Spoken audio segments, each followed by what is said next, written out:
Olá a todos, estamos aqui mais uma vez, agora apresentando a nossa 10ª aula, neste caminhar sobre o Conhecendo o Mainframe. Ainda a jornada vai ser longa, mas nós estamos acrescentando a cada aula um pouco mais de informações para vocês, e hoje não será diferente. Então vamos em frente. A nossa aula hoje ela vai prosseguir, né,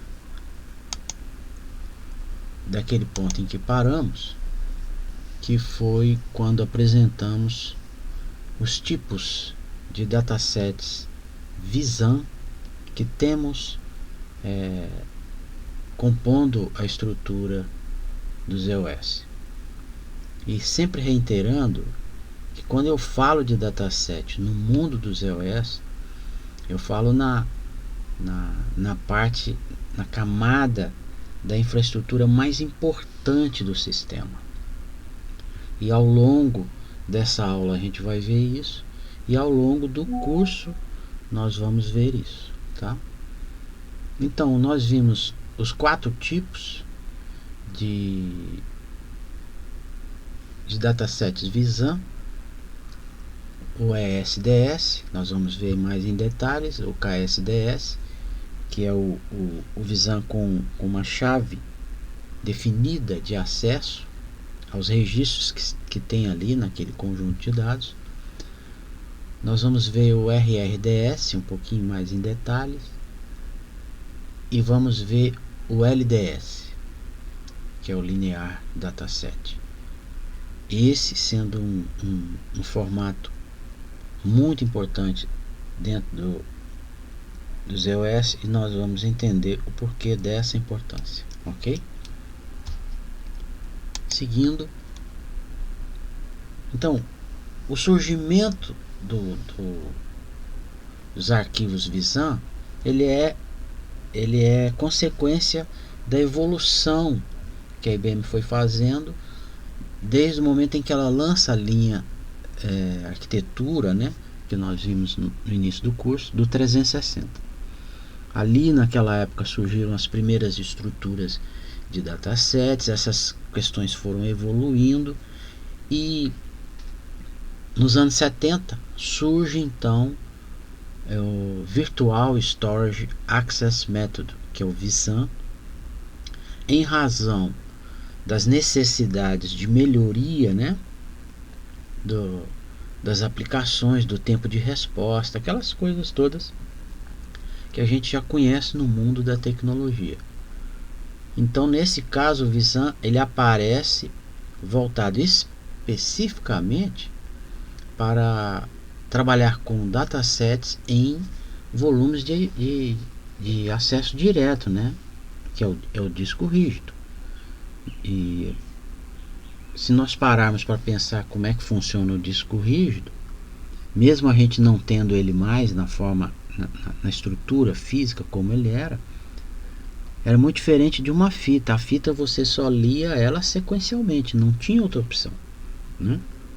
Já com o aparecimento do disco, você cria uma solução com mais possibilidades. Então você tem condição de fazer um acesso direto e rápido àquela informação que você necessita. Daí surge então o Visan. Então as características, né, da origem e o propósito dele, primeiro é a evolução, né? Ele está substituindo aí esses métodos, né, ou modelos ou estruturas já existentes, que até o texto aí aponta como SAN ou o DAN, que eram estruturas que até então existiam. Passa a ser algo virtual, porque o conceito agora ele se estende além do físico, né? Então o termo virtual, como na linha de evolução do 360 já aparece o conceito de virtualização, aquilo que você cria que é só um conceito estruturado em cima de um hardware, de algo físico, né? Isso também vem para dentro da esfera das bases de dados, dos arquivos, né? Dos conjuntos de dados. E desempenho, que é aquilo que a gente já tinha realçado ali no início. A necessidade de melhorar o tempo de resposta das aplicações é que fez surgir o Visan, certo? Então, voltando lá e ampliando nosso conhecimento sobre os tipos de arquivos Visan, nós temos o ESDS, Entry Sequence Dataset, né? Então ele é um sequencial mais disfarçado, ou um Visan disfarçado de sequencial. Nada mais é que uma sequência de registros, uma sequência em fila. O primeiro, o segundo, o terceiro vai chegando e vai sendo armazenado, né? Então, quando você precisa ler esse arquivo, como ele tem um registro de tamanho que o Visan conhece, ele consegue ir lendo através daquela informação ali, chama-se RBA, Relative Byte Address. Então ele tem um mecanismo que ele consegue chegar naquele registro de forma rápida. Ou então ele faz uma leitura sequencial, ele vai lendo registro por registro até chegar naquele que ele precisa, tá? A gravação de dados nesse arquivo vai ser sempre no fim da fila, porque ele é sequencial, certo? Eu não tenho outra opção, né? E atualizar um registro você consegue, mas você não pode mudar o tamanho do registro. Tem que ser sempre naquela mesma estrutura. Se é 80 bytes, é 80 bytes. E tem uma certa lógica, porque se você está trabalhando com uma sequência de registros, não dá para você ficar fazendo isso, né? Não tem possibilidade de você excluir um registro em um ESDS, tá? E a inclusão sempre sequencial, porque ele é uma fila, né? Vai gravar um outro registro, vai lá para o fim da fila, não tem opção. O KSDS, que é Key Sequence Dataset, é um tipo de Visan que tem uma estrutura de índices, né? Então você escolhe dentro daquele formato do arquivo que você definiu dentro daquele conjunto de bytes, quais serão as sequências de bytes ali que você vai criar o índice. Você pode escolher lá, eu vou usar aqui como índice a matrícula do funcionário. Pronto. Desde que ela seja única, né? Porque o índice presume-se aí que ele vai ser. Tem até índices que vão repetir, mas nesse caso aqui ele tem que ser único, né? Você não pode ter um registro que vai te permitir atualizar se você tem chave duplicada, né? Tem dois CPFs iguais, isso não existe, né? E quais as operações que a gente pode fazer, né? Leitura direta, você tem a chave. Eu tenho a matrícula do funcionário, eu tenho o CPF do funcionário, eu vou lá e leio o registro, faço aquilo que eu tenho que fazer, gravo o registro, acabou minha ação. Possibilita a gravação, então eu consigo ler, eu consigo gravar, eu consigo atualizar, porque eu estou atualizando o registro do funcionário de CPF X, pronto. E eu consigo excluir aquela informação também, porque eu tenho acesso, eu tenho mecanismos que me permitem fazer isso dentro de um KSDS. O outro tipo é o RRDS, Relative Record Dataset. Esse daqui é interessante porque é como se você pegasse o espaço do seu arquivo, dividisse ele em caixinhas. Você bota lá o meu espaço cabe 2 milhões de caixinhas. Então em cada caixinha você vai lá e grava uma informação. Então você sabe que aquela informação está lá na caixinha 46. Ou essa informação não existe, como está aí no desenho, é a 32. Ah, não tem, a caixinha 32 está vazia. Você vai lá e coloca as informações dentro daquela caixa, né? Então ele te permite gravar o registro dentro da caixinha respectiva dele, né? Atualiza, exclui e por causa desta relação ali com o Relative Record Number, cada caixinha tem uma posição relativa com aquele registro. Pronto, aí você resolveu o problema. Aí algumas aplicações vão fazer uso disso. A gente até, se pararmos para pensar um pouco, a gente vai entender que algumas coisas isso aqui resolve muito bem. E por último, nós temos o LDS, Linear Dataset. Ele não tem um formato específico, né? É uma sequência contínua de bytes, não tem uma formatação, não tem nada. E ele é dividido em blocos, né? E esses blocos você recupera sequencialmente por um programa que você está escrevendo, né? E aí o programa que trata isso. Ele pode ser mantido permanentemente na memória. E nesse caso, ele é um dataset que pode ser usado com maior facilidade pelo sistema operacional, né?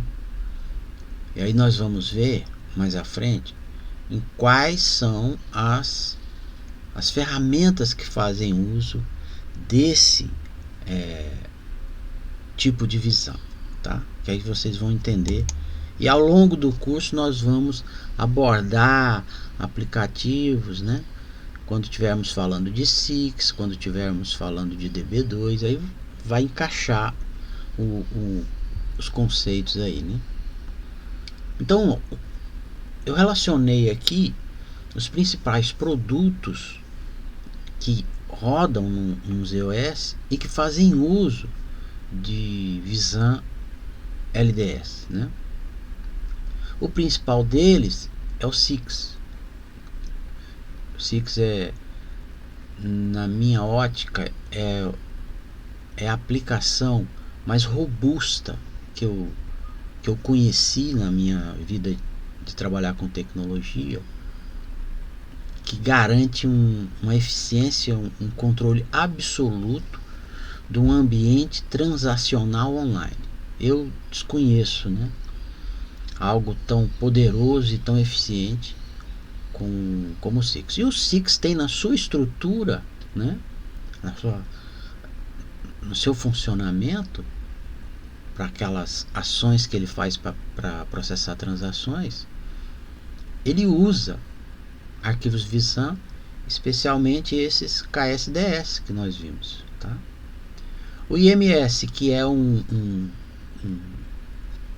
gerenciador de bancos de dados, ele usa a estrutura do IMS, ela é baseada em Visan, KSDS e ESDS, tá? Na parte lá de armazenamento e acesso do banco de dados que ele gerencia, né? Também vamos ver no DB2 bastante uso de Visan LDS. Quando nós estivermos estudando DB2, como é que ele é estruturado, nós vamos abordar isso. Nós temos esse aplicativo, né, que envolve o mundo de armazenamento de informações no ZOS, que é o SMS, o Storage Management Subsystem. Neste aplicativo chamado Data Facility, ele usa também arquivos Visan, KSDS, para esses controles que ele faz, né? E você tem outras ferramentas. Você tem o que fazem parte, né, da família do do DFSMS, você tem o HSM, você tem o RMM, né? E você vai perceber que essa estrutura de visão ela está nas entranhas dos EOS. Nós temos um utilitário que você usa para lidar com arquivos Visan. Eu quero ver se a gente chega até fazer alguns exercícios, né, com idcans. Eu acredito que em uma aula a gente vai conseguir abordar isso mais para frente, né? Nós temos as linguagens de programação que utilizam arquivos Visan. Eu já programei COBOL, lendo e atualizando arquivos Visan, né? Você tem PL1, você tem Assembly, enfim.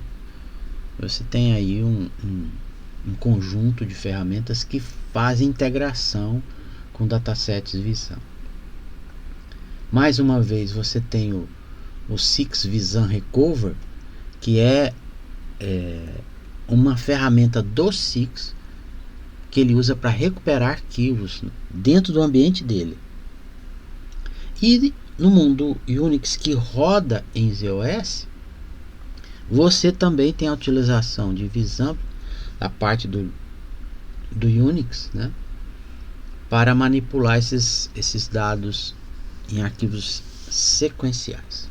Então a gente vê que o Visan ele está realmente dentro da estrutura dos EOS, e ao longo do nosso treinamento a gente vai destacando esta participação, ok? Quando eu vou criar um dataset, eu preciso ter uma ferramenta para isso. Nós temos, assim, em termos gerais, 4 formas de fazer isso. Eu tenho uma forma que é essa daqui, executar um comando allocate dentro do TSO, né? Eu vou lá e aloco, como está exemplo em amarelo aí, ó, que você pode ver, está aqui destacado em amarelo. É um comando que você dá na linha de comando, e nós vamos ver como é que faz isso. Eu estou mandando ele criar um arquivo sequencial, né? Estou dizendo lá o nome, o tipo do arquivo, qual o espaço que eu vou precisar. Eu estou pedindo 2 trilhas sem extensão, em trilhas. O tamanho do registro é 80. Esse registro é fixo blocado, é um arquivo novo e eu quero que seja catalogado. Esta é a instrução que está sendo feita aí. E aí embaixo tem aí uma descrição, né, do porquê de cada um desses itens. O DA especifica o nome, e eu até deixei algumas partes aí em inglês porque a vida de quem trabalha com os iOS, você vai estar lidando com coisas em inglês o tempo todo, né? Então misturar aqui o inglês com o português não vai fazer mal para ninguém, não. É para sua cabeça permanecer pensando em duas línguas. Você define a organização desse arquivo, que é um físico sequencial, o espaço, que tipo de alocação você está fazendo, se é trilha ou se é cilindro, tamanho do registro, a unidade que está sendo gravada, o formato, se é fixo, se é blocado, novo, e se o arquivo é para ser catalogado ou não. Aqui é a mesma coisa, só que para mim criar um particionado, ou seja, uma biblioteca, ou seja, esse arquivo ele vai armazenar fontes de alguma coisa ou membros de alguma área específica que eu preciso ter, tá? A diferença aqui é que quando eu defino um library, eu sei que vai ficar um espaço desse arquivo reservado para o diretório daqueles itens que estão dentro deste arquivo. Mas eu tenho que falar a mesma coisa, né? Trilhas, o tamanho do registro, aqueles outros parâmetros eu continuo tendo que informar. Aqui, ó, eu estou fazendo um exemplo lá no prompt do TSO, e nós já temos uma aula prática falando sobre isso. Foi por isso que eu gravei a aula prática, criando, né, um particionário, que é uma biblioteca, né? Então eu estou criando aqui nesse exemplo, digitei lá o comando conforme está aqui na tela, né? Dei Enter, o sistema respondeu. Para mim confirmar se aquele arquivo foi realmente criado, eu vou naquela parte anterior, eu usei a opção 3.2 para criar eu usei o comando, né, allocate na linha de comando. Na opção 3.4 eu vou para mim verificar se deu tudo certo.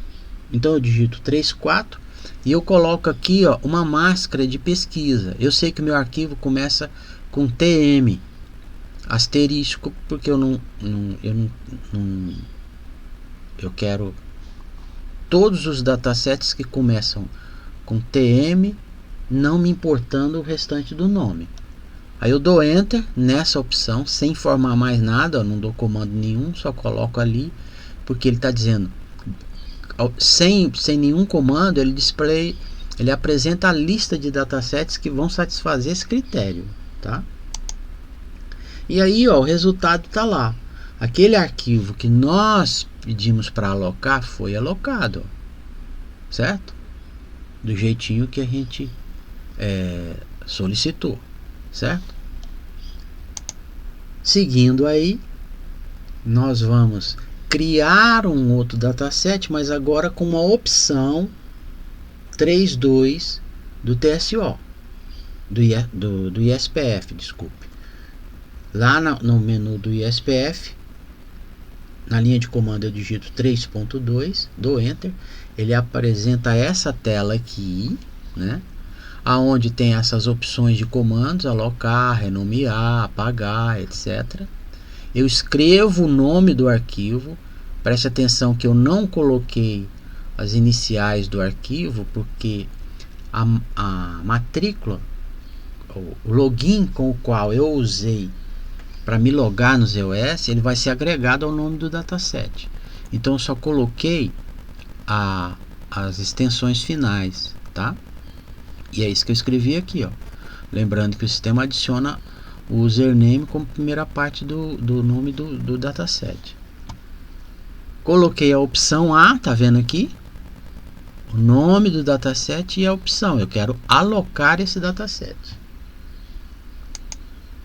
Vou informar as outras condições. Você já observa aqui, ó, que ele incluiu o ID do usuário que está criando esse dataset.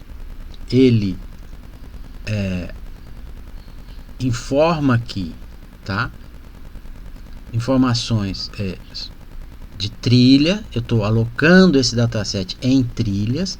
Eu estou pedindo 3 trilhas como área primária, com extensão primária, como área primária, e pedir para que crie extensões de 2 trilhas.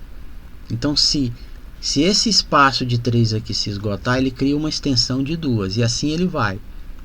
E 0 aqui, ó, porque esse arquivo não tem diretório, porque é um arquivo sequencial. Fixo blocado 80 e vou dar o Enter, tá? Nessa tela. Aí ele me dá a mensagem que o dataset foi alocado. Criarc.sec. Aí eu prossigo. Vou lá naquela tela 3.4, na opção 3.4, com a máscara de seleção TM asterisco ponto asterisco, que é a mesma que a gente fez no exercício anterior. Aí ele me mostra, ó, o seu arquivo. Eu só informei criarc.sec, mas ele adicionou o ID do meu usuário, que foi quem criou o arquivo. Então isso é uma pequena visão daquilo que a gente está vendo sobre datasets. Isso é um primeiro caminhar no mundo dos datasets. Nós temos mais informações sobre datasets que nós vamos ver nas próximas aulas. E por hoje a gente vai ficar por aqui. Nós já temos uma aula prática envolvendo esse assunto de criação de datasets. Provavelmente nós teremos mais, tá ok? E hoje a gente termina aqui. Eu agradeço a audiência, todos aqueles que estão acompanhando o treinamento, e vamos em frente, porque a nossa jornada será longa e será muito proveitosa. Muito obrigado e até a próxima.